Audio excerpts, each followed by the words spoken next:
President-elect Trump, he's planning to attend the annual Army-Navy game in Baltimore this Saturday. It's one of the biggest military events. I think I can call it a military event. Yeah. It's a military gathering, I can put it like that. And he's going to attend. Taya Kyle is here, wife of Chris Kyle and author of the book American Wife. Taya, welcome to the program. Thanks for having me.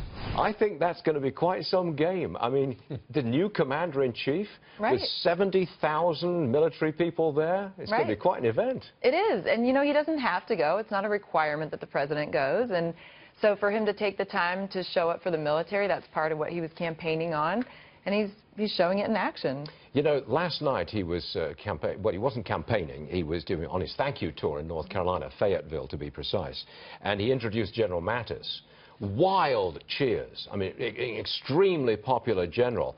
Now, as I understand it, your husband, Chris, served with General Mattis in Fallujah. Is that accurate? Well, yeah, he was assigned to different Marines that he was doing overwatch for, and he did some street fighting with, and Mattis was over those Marines. So he didn't report to him directly or even so much indirectly, except that he was assigned to his troops. Okay, and what was your late husband's attitude towards General Mattis? You know, Mattis in particular, he didn't have an opinion on that I remember.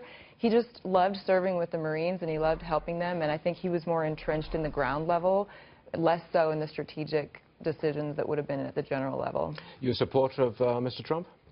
You know, I think he's doing a great job. I'm hopeful to see what he's going to do. I love that he's flying in the face of the establishment. I do think that's a good thing, and we're already seeing him work with minorities and women and all the things that the other, side was upset about and afraid of, and still people are talking about on the streets how they don't believe that women are getting a fair shot or minorities are, and I feel like it's not being looked at that he is employing those people at very high-level positions.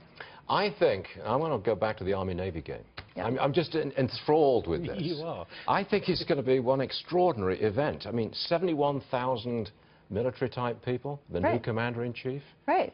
And, I think it goes beyond that, because I think the military is hopeful. They've had a lot of problems with their pay, with the VA. They've had a lot of problems in the military that are affecting them on a very personal level. They talk about the clawbacks.